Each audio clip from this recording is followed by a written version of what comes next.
All right, you're watching the Mike Nelson Show. Happy Halloween, everybody. I got a very special guest today for Halloween. I got legendary guitarist Andy LaRocque. He's been on every King Diamond album. How you doing today, Andy? Fine, thank you. How are you guys doing?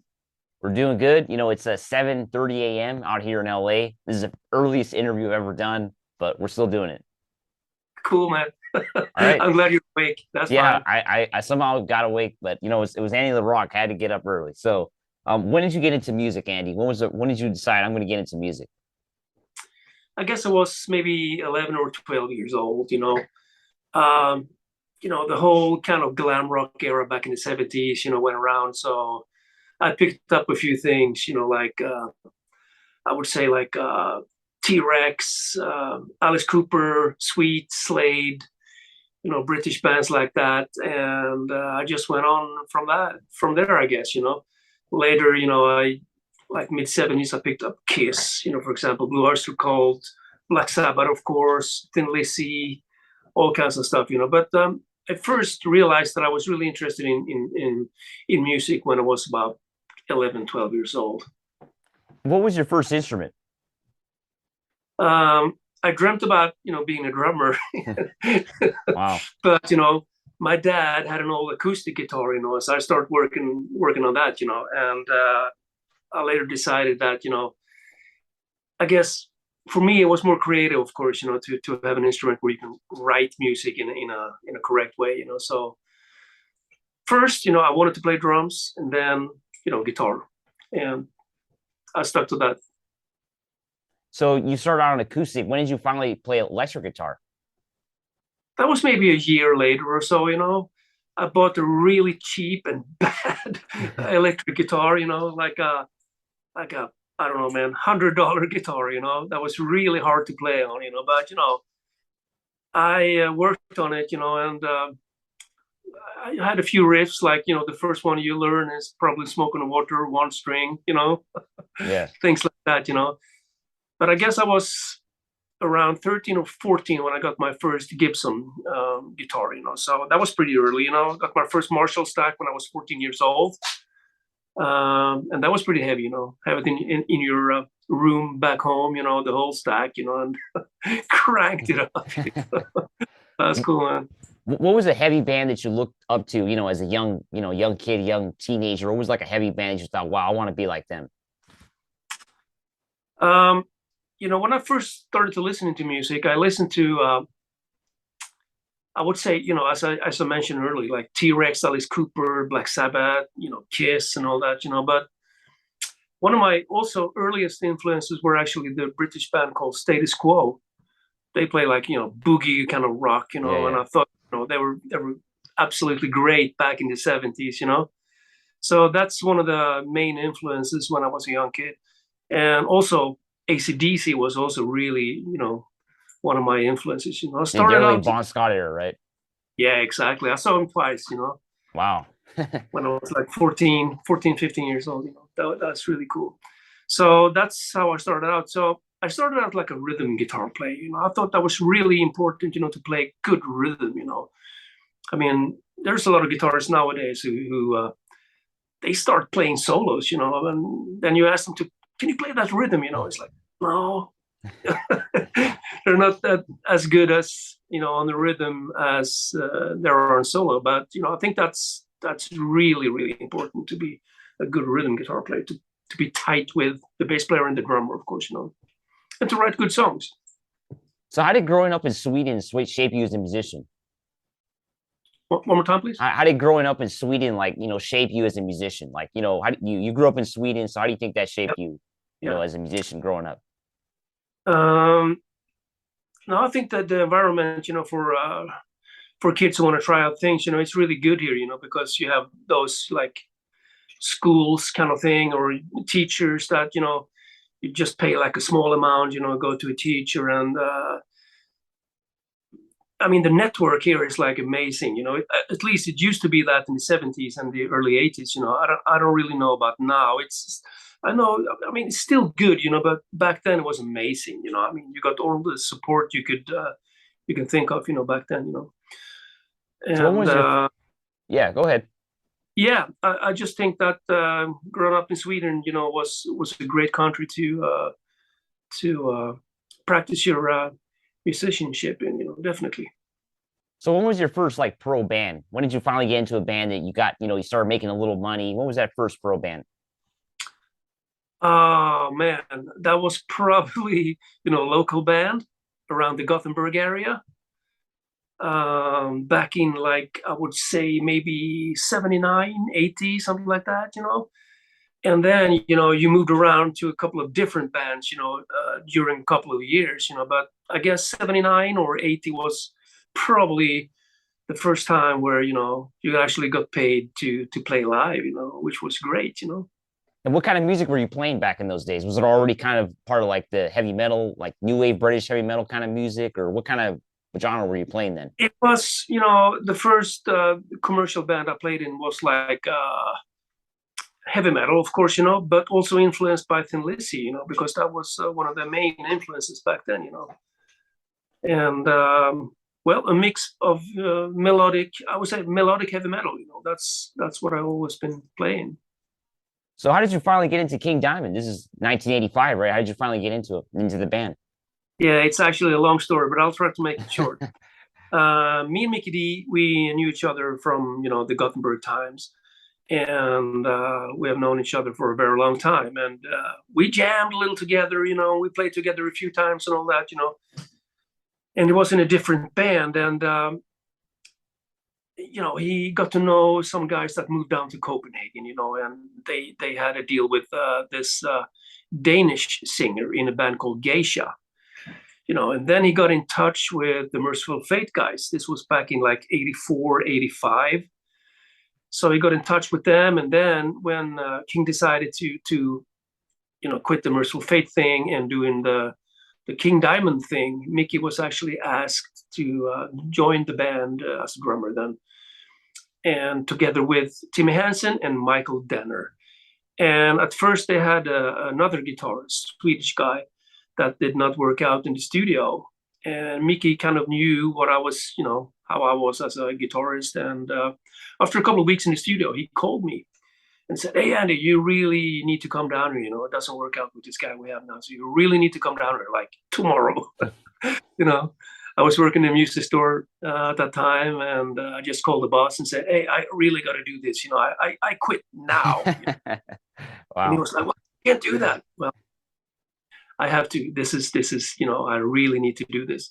So I took my guitar and a Marshall amplifier, took the train down to Copenhagen, and met the guys in the studio, and we were talking, English to each other at that time, because I didn't understand a word of Danish. I mean, of course, I understand Mickey and all that, and he was kind of translating a little bit.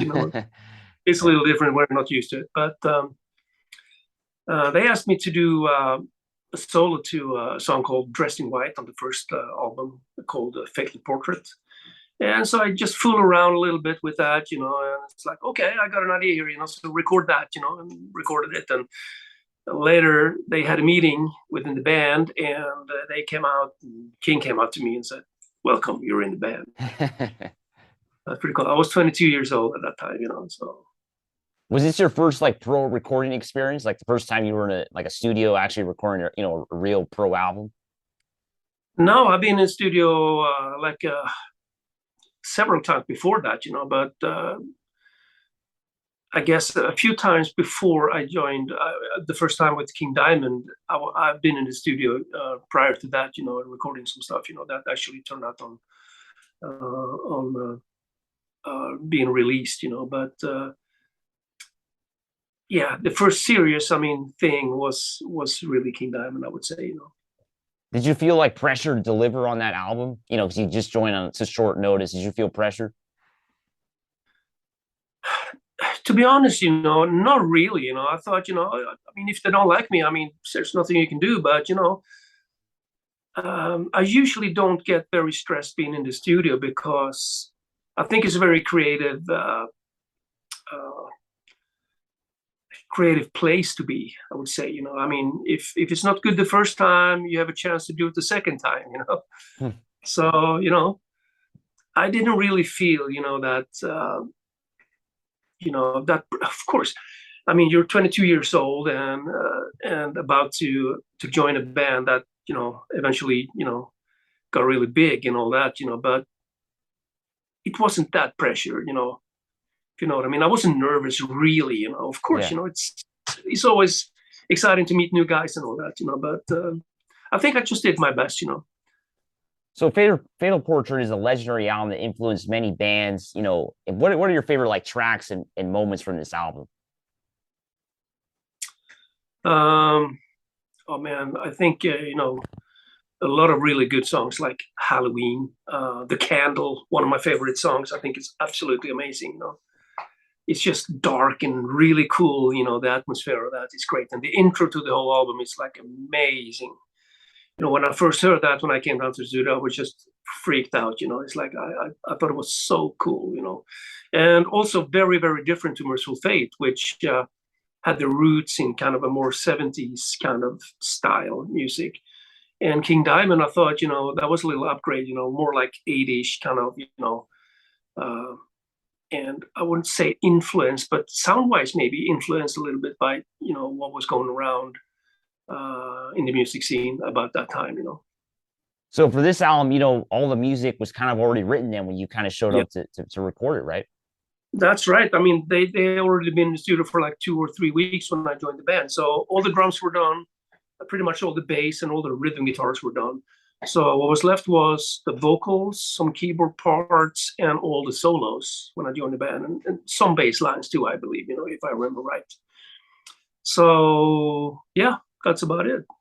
So you guys essentially recorded the ultimate Halloween album. Do you think Fatal Portrait, because of course you got the track Halloween. Is it going to be the ultimate Halloween album you think for heavy metal?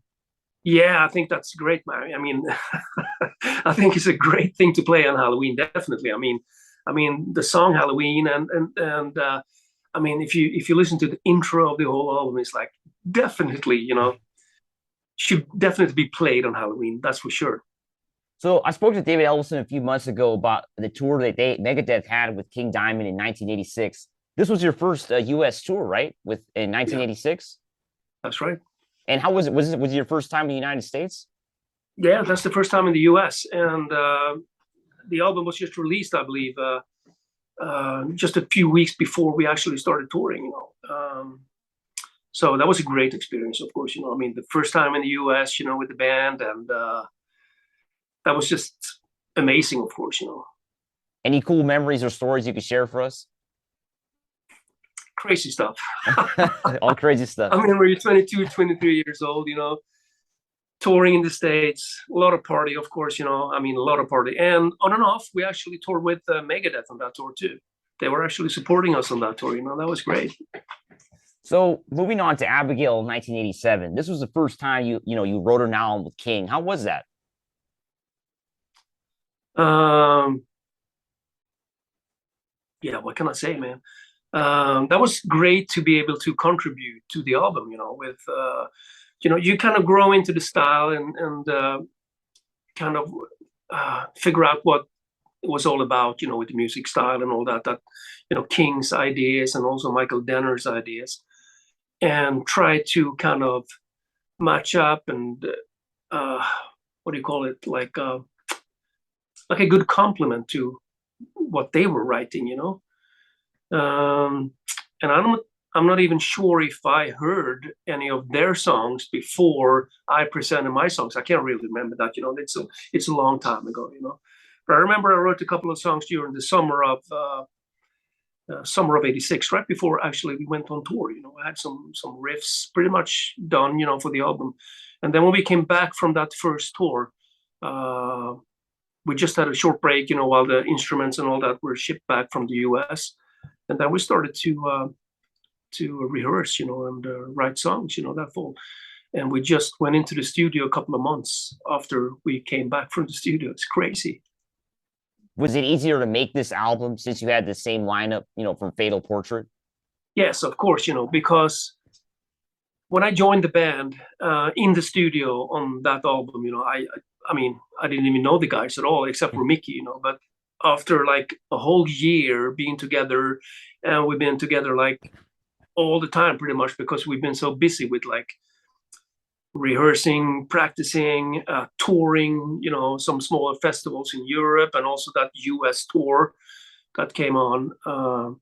So we got to know each other in a completely, different way. And I think that was really good for all the songs and the rehearsals we did prior to recording the Abigail album. And also, we kind of captured that whole feeling and atmosphere on the album. We just, grew together really, really nice. So I still think, that's one of the best albums we ever did. So, talk to me about this album. Any favorite tracks or solos? I really like the guitar solos on this album. Talk to me. What would be the best solo on this album for you? Oh man, there are a lot of good things. I would say Black Horseman is one of my favorite songs, because it's very melodic and great solos actually on it, and Family Ghost, really good too, great song.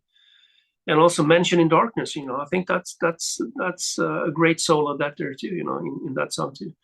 So there are, I mean, and that actually changes a little bit on and off. It's like when you listen to it, it's like, oh, that was pretty good, and that changes, when you listen to it, sometimes. So moving on to the album, then, Pete Black replaced Michael Denner. Did that change the dynamic of the band? Yeah, I mean, I guess it did. I mean, me and Pete really never played together before he joined the band, but I knew him for a couple of years before that. And all the songs were written already when he joined the band. So that was like just a couple of weeks or months before we went into the studio, actually, that he joined the band. So on that first album, he did what I did on the first album, Fatal Portrait. He came in, and did the solos pretty much.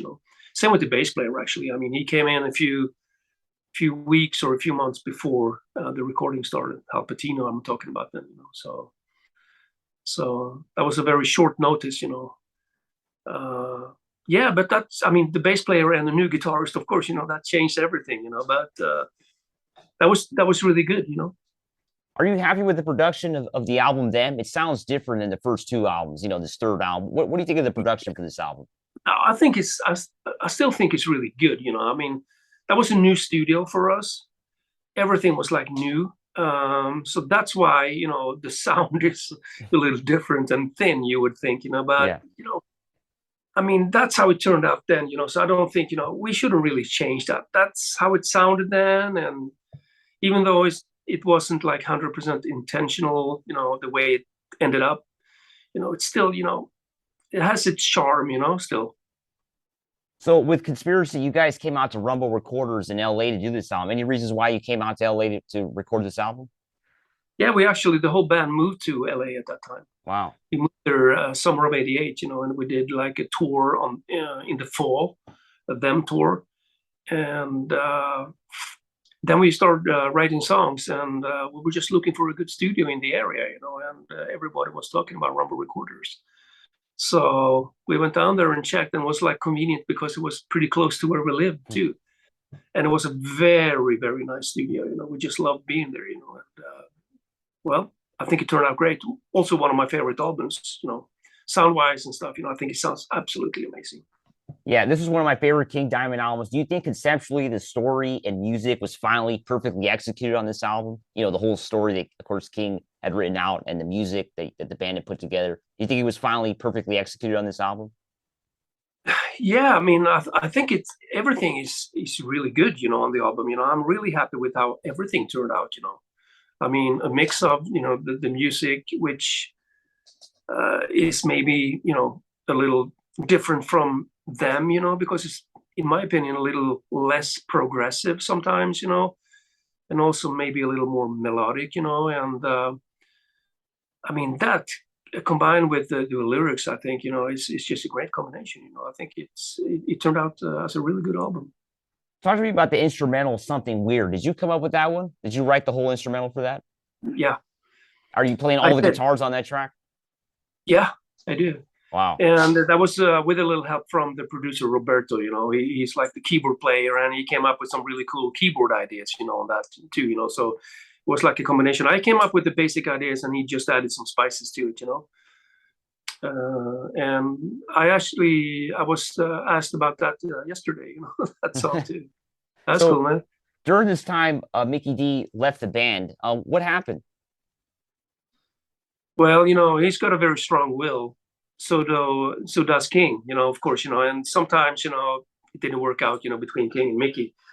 But I mean, Mickey probably. I mean, he wanted to do something different. After like 5 years in the band. So he quit. He wanted to do something different. And no hard feelings, of course. Now, I mean, I know that King and Mickey had a little argument back then. But I mean, they're best friends now. I mean, and I'm in touch with Mickey once in a while too. I mean, we're the best friends, of course. We never really had any hard feelings about that. So he moved on, with that, and he was actually hired, for Conspiracy to play the drums because he knew our style, and we knew, what to expect too, from his playing and all that. So I think it turned out great. So we could potentially see Mickey D, come back maybe for King Diamond for a tour in the future. I'm never going to say never. You know that. No. All right. So moving But on really to happy the with. yeah, I'm what really was happy it? with the we have now, though. I mean, it's great musician. Matt Thompson, the drummer we have now, is like amazing. So moving on to the Eye. Did you know this was going to be the last King Diamond album for some time? Nope, You didn't know. no, we didn't know that. I mean, the grunge came in between, right? Kind of. And we also, after recording that, we didn't have a record deal. And the grunge came in between, like, stopped everything, for us, for a couple of years at least. We wrote some songs and we were ready to record the next album, but for about, I would say, 3-4 years, we didn't do nothing, with King Diamond. We're just looking for a new deal, and writing music. And any thought, you had Snowy Shaw on this album, the only King Diamond that features Snowy Shaw. Any thoughts on this album from the Eye? What are your favorite moments from the Eye? Favorite moments is, I think it was a great recording, and it was like being back home, kind of, because we recorded that in Denmark in Sweet Silence Studios, where Metallica been prior to us, and also, we were actually one of the first bands who came into that studio after it's been totally renovated. Everything was like totally blown out, and put back again, like new things, new console, new tape machines, everything was like brand new. And I thought that was also a very, very good experience, because it was like kind of being back home, because we moved back to Scandinavia like just 6 months before, prior to the recording, So I think that whole thing was a good experience too. So in concert, 1987, Abigail live album released in 1991. Why was it decided that a live album was going to be released during that time? I can't remember the reason really why, but we had that, And the funny thing with that is that, that was like on a cassette tape, really good sounding cassette tape. So we just took it from the tape, and just released it as it is, totally raw. Didn't do nothing with it, Wow. So 100% live. Yeah, 100%. Not like a Kiss that retouched in the studio. Yeah, you hear that too. It's live. I mean, the mistakes that are there, they're there. I mean, nothing you can do about it. So why was the Abigail tour, chosen for? Was that the only like good live recording you guys had that you guys wanted to use? I can't really remember. I mean, we probably had a lot of recordings back then, but nothing that I'm really aware of. The sound guy probably recorded a lot of things, but nothing that I'm aware of. So during this time, King decided to reform Merciful Fate, and of course, there was a period of inactivity. Did that bother you that the band was kind of put on hold? I was actually asked that yesterday too in an interview, and my answer would be that, at that time, I was kind of little bit tired of touring and the intensity that has been, prior to this period. But of course, it bothered me a little bit that Merciful Fate got back on, but King Diamond didn't. I mean, we had songs, we were ready to record and all that, and it's like, oh, nothing, nothing happened.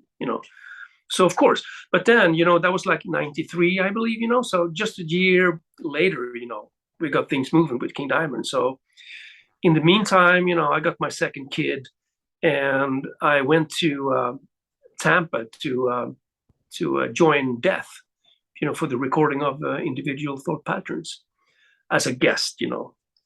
So that was a really interesting experience too, of course. Were you into death metal during that time? Had you heard of Death, before you recorded those solos with Death? No, not really. I met Chuck a few times, because he was a fan of King Diamond, and he came to our shows a couple of times. And then Monty from Road Racer Records called me and said, "Hey, Andy, are you interested in doing this, with Death?"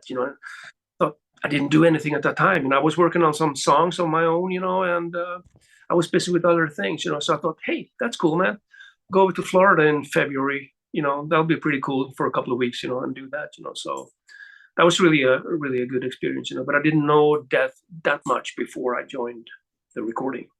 Was there any discussions of you, maybe potentially doing live shows with Death during that time? Yeah, I mean, we got along really well, I mean, me and Chuck, so he asked me many times actually, if I wanted to join the band, but I was busy with other things at that time, and I had my second kid, and I just didn't feel like joining that, So, but the question was there, yes. So Spider's Lullaby, 1995. You had a brand new band. Was that a hard album to make? Yeah, it was, because we got new members. We recorded it in, I guess, September 1994. And there was a new studio, new producer, new members. I mean, 3 new members in the band. That was like, that was very different. Putting out metal, in the late 90s, early 2000s, with the whole new metal movement going on, your type of metal was kind of, in a way, not dying out, but it wasn't as popular as before. So how was like that, going on tour around the world? How was that experience? That was a little strange, because the first thing we did after recording Spiders, we also recorded Graveyard, and we probably also recorded Voodoo, I believe, and then we went on tour after Voodoo, like back in 98, if I'm right. And that was still like just weird, back in 98, we played small places sometimes. Wow. I mean, really small clubs. Wow. And we also saw, bands like Dio and I don't know, Rat, whatever, and Dokken, playing these small clubs, so the situation was, I guess, the same for a lot of bands back then, And go ahead, yeah. Yeah, and then, we played like in South America, I mean, metal was still big there. So we played some really, really big festivals in South America at the same time, like 65,000 people. And then going to the US playing for like, 900 people, It's like, that was a big contrast, of course, And, during this time, you started producing bands, right? You got your own studio in 95? That's right. Back in 95, I started to produce. And the reason I started, was actually a couple of years earlier, because I wanted to have some equipment to be able to document my songs and present them in a proper way to the other guys in the band. That's how I started. And then people said, "Hey, that sounds really good. Maybe you can, help us out." I got like a 4-track machine and some microphones, really simple setup, And then I bought like a 8-track machine and a small console, and then 24-track, bigger console. And then, I was all there. So the first professional recording was back in summer of the 1995. Yeah. And if you really like producing bands, you still, of course, you still do it today. So is this something you really enjoy then? I really do, and I love doing that. And that's what I do when I'm not on tour with Diamond. That's what I do, producing other bands, recording other bands. I still love that. I think it's great. I mean, it's 2 different worlds. Touring is like touring. with a lot of travels and playing in front of a live audience, which is absolutely amazing, of course. Um, and working in the studio, it's very creative. So it's like two different worlds, but it's still so cool, to work with music in that way, and very creative to work with different people, different minds, and different kind of music. Even though it's mostly metal we do in the studio, uh, I still love that, and I'm going to do that as as long as I think it's fun. It's going to be fun. So talk to me about censorship in music. King Diamond's music has been attacked from the beginning and censored by people. What are your thoughts on that? Attacked in what way, you mean? Well, I mean, it's been attacked by different countries. They've banned the music. They don't play it on the radio, and people don't agree with the messages and stuff. What are your thoughts on people censoring music? Well, I don't really think it's a big issue. I mean, maybe in the beginning, especially with Merciful Fate, but nowadays it's like, no. I mean, it's like theatrical, horror show music. It's not. I mean, it's like you don't hear about that anymore, in my opinion. That's nothing I'm really aware of nowadays. Maybe you heard something that I didn't know. I don't Yeah, know. yeah. So what's coming up for King Diamond as a band? Okay, they're out with Merciful Fate right now. They started yesterday, I believe, with Yeah, Merciful yeah. Fate. For next So they're year going to though. be, yeah, they're going to be up for about 3 weeks, and as soon as they're done, we're going to pick up where we left with arranging songs, because we have actually a few songs already that hopefully will end up on the album. We started with that in the spring, and I sent King a bunch of songs actually that were kind of pretty much not, I wouldn't say ready, because we needed proper drums and the right bass guitar and all that. But I mean, as a structure, like a really good demo kind of thing, with the right rhythm guitar sound and everything, and keyboards were put down and everything. So now it's a matter of arranging it, like putting it kind of maybe taking out some parts and add some parts to it. And as soon as we're done with that, King's going to do some vocals on that, of course, and also the proper drums from Matt, and right bass from Pontus, and put on some solos.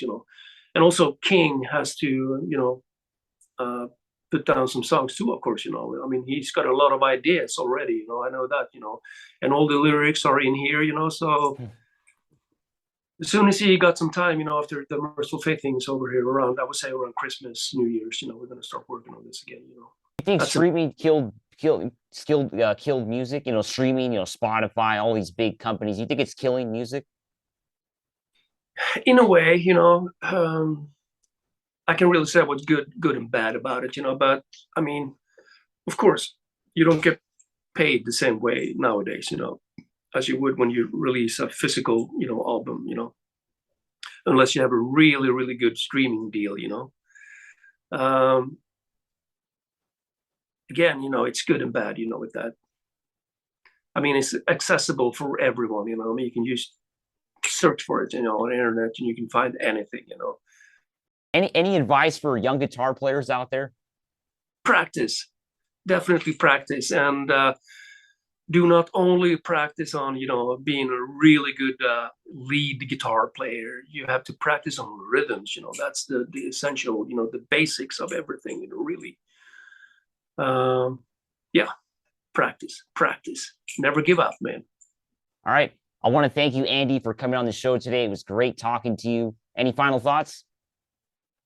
Yeah, I wish I could. I really wish that we, the band King Diamond, will start touring next year. So hopefully we'll see you around.